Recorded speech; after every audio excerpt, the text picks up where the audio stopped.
This is a ministry that we have stood by and partnered together with for many years here at Calvary Chapel, a ministry we believe in, and we're thankful to walk alongside. So this morning we have Donnell Yoder. Where's she at? Come on up. This is going to be an encouragement, I think, to you. I'm going to do another Q&A with Donnell, and she now is the executive director at the Pregnancy Center. Took Dawn's place, so she has that role.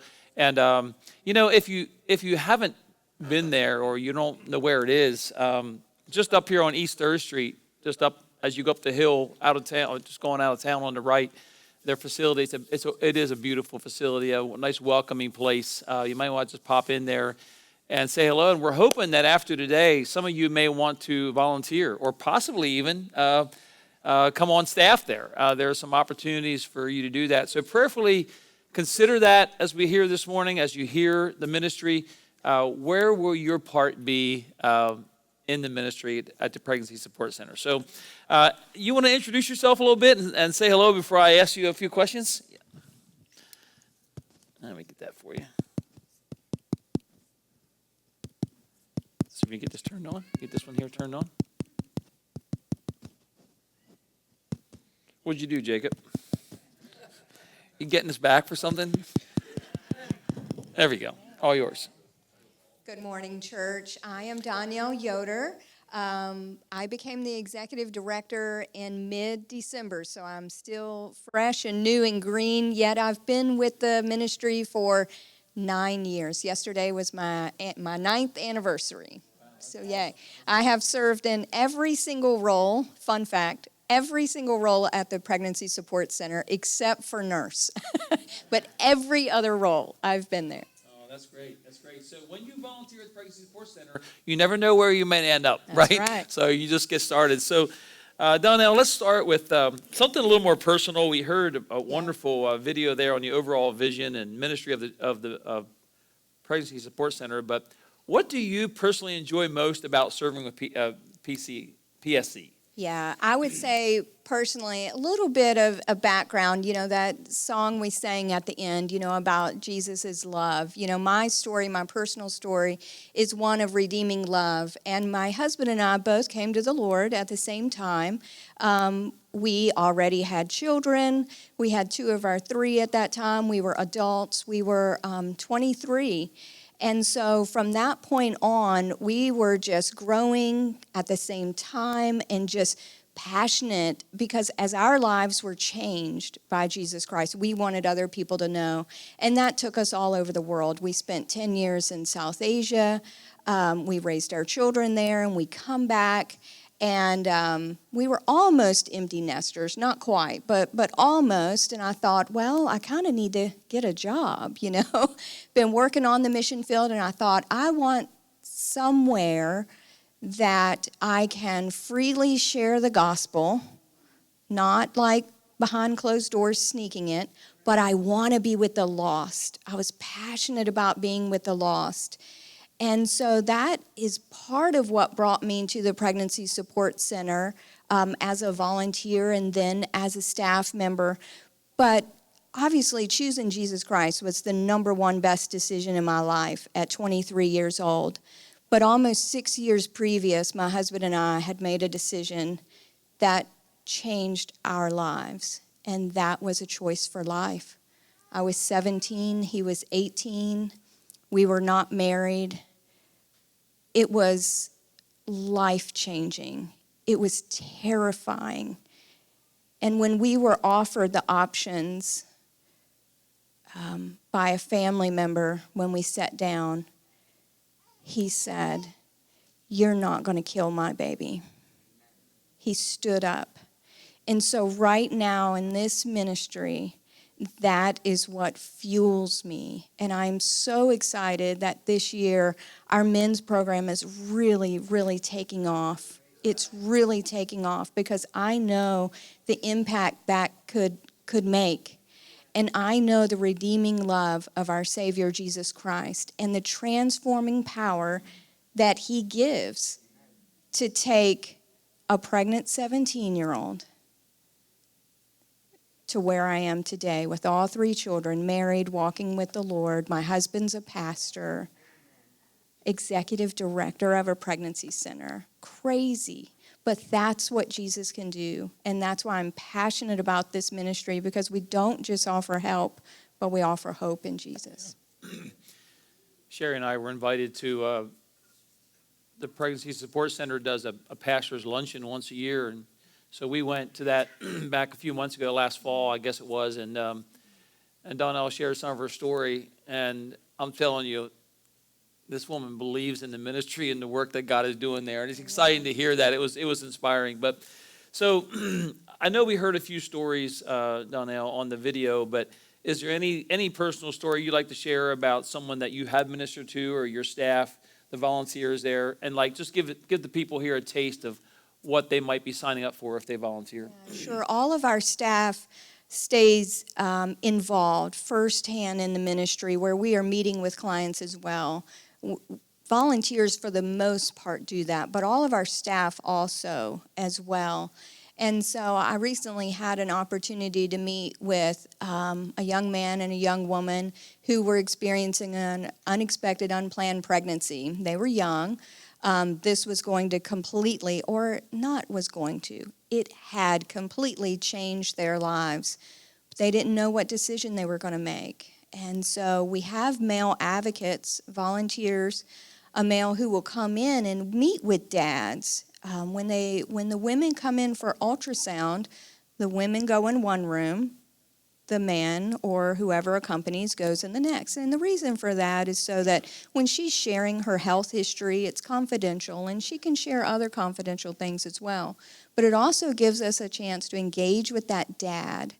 Well, someone else was supposed to accompany this young woman, and in walks dad. So we were semi-unprepared, but the Lord had prepared all things.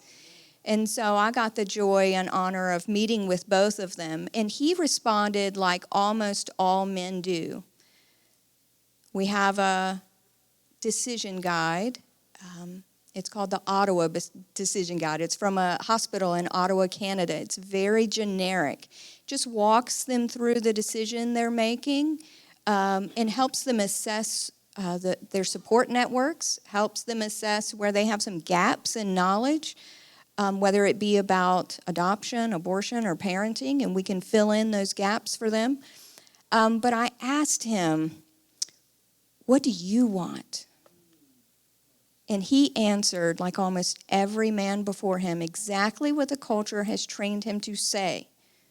It's her body, whatever she wants. And I said, okay, you take all that away. And this was a cool, popular-looking fella. Take all that away. And he starts crying. He said, I want my baby.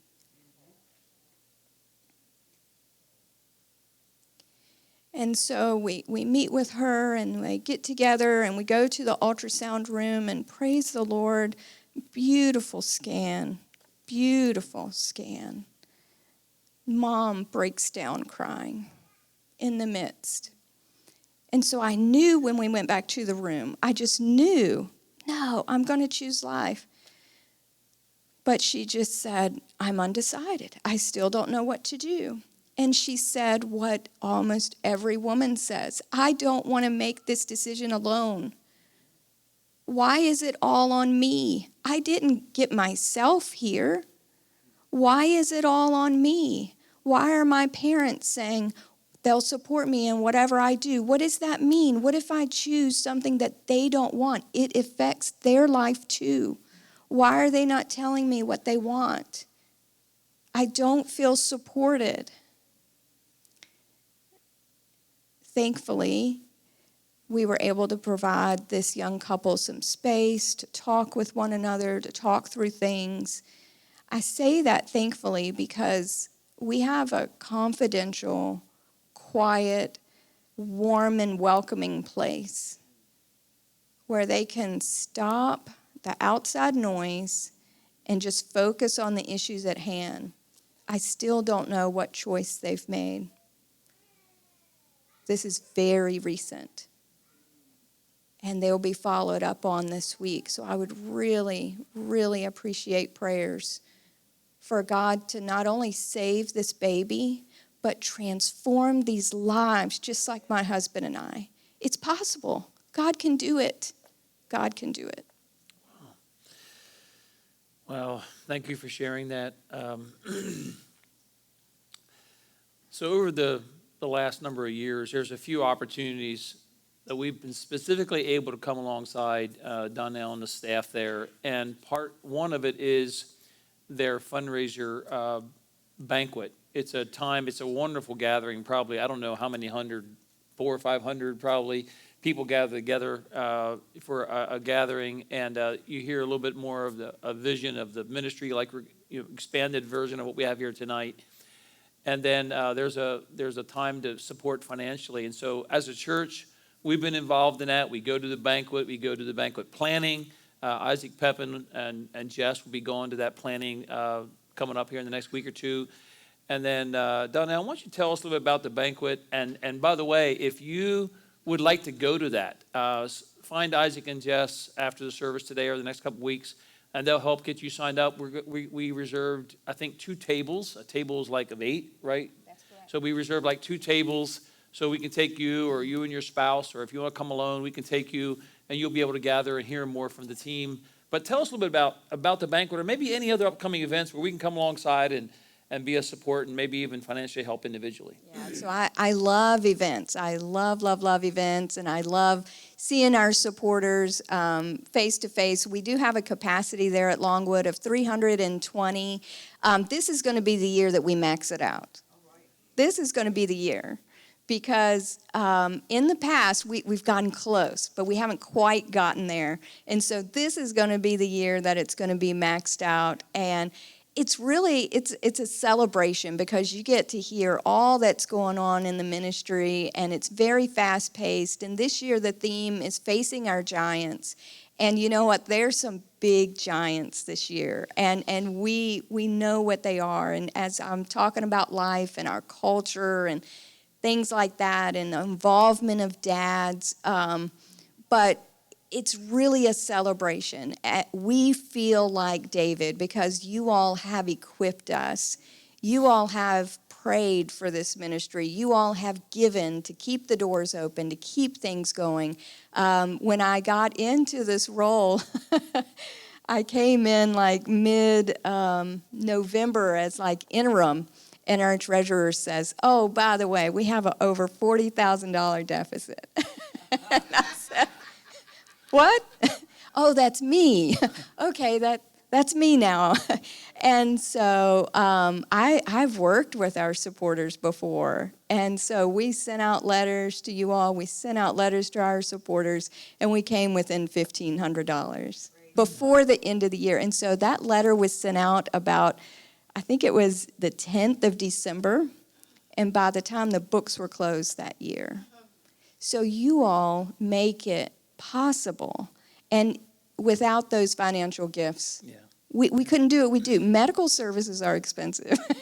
Yeah. And the ministry keeps growing, the need keeps growing. That's right. And we got that letter. And by the way, your tithes and offerings were a part of sending that extra gift to help them get Amen. there. And we'll continue to do that. That's what we do. We were a Amen. family. And as the leadership here, as our leadership team prays over these things, there's a lot of requests like this come in. And, you know, we need your prayers too, just as seeking the Lord, and how much of our budget do we give, and just seeking the Lord and asking the Lord to help us. We're one part, and you're one part. We're one part, sharing together. So there's a couple other things maybe you want to tell us about events that, maybe you can't come to the Yes. banquet or whatever. How else can we help? Absolutely. So one of our biggest ways that you can show your public support is through our Walk for Life, and that is in September. We do that at High Bridge Trail, and what's cool is that because we use the trail, people are on the trail that day. It's not that like they close down the trail just for us, and so people always say, "What are you all doing? What's this big gathering?" And so it's a way you can publicly show.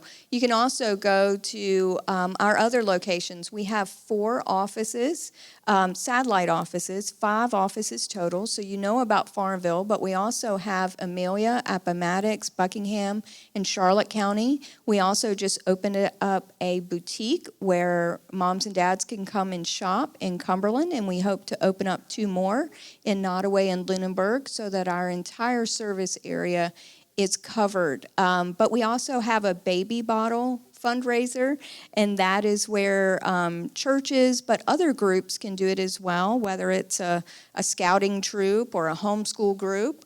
You get some bottles, you fill it with change, and you return it. And that actually is a big fundraiser for us. Believe it or not, that raises $25,000 a year on average. Wow, that's awesome. Yeah, huge. Change changes lives. That's a lot of baby bottles. It's a lot of baby bottles. Don't tell our treasurer, but I'm over budget already. But we need more baby bottles. So, yeah, we keep that's buying wonderful. more to get more out. So, yes. That's great. Let's tell us a little bit about we've had in our bulletin the last couple of weeks from a request from you or someone from your staff there about an opening. Tell us a little about the opening, and maybe there's a staff person here or someone would like to come on staff. Tell us about that. So first and foremost, this person, it's a client services director. So a client services director is leading all services that engage our clients. This person that we're looking for is a unicorn. I mean, truly. This person is going to be strong in the Lord, just solid in their faith and able to lead others, able to lead the programming to our clients. So they're administrative, they have a heart for their community, they're a leader. And it's open to men or women, you know. A lot of time, our staff is all women right now, but I don't want to exclude men who might go into that category. It's a really important role in our ministry, and so we're being very careful as we move forward. We're moving forward in prayer and trusting that God is going to bring the absolute perfect person. It is a 30-hour per week role here in Farmville, 7.5 hours a day, Monday through Thursday. Yeah. So, yeah. So if you feel like a unicorn, it might be you.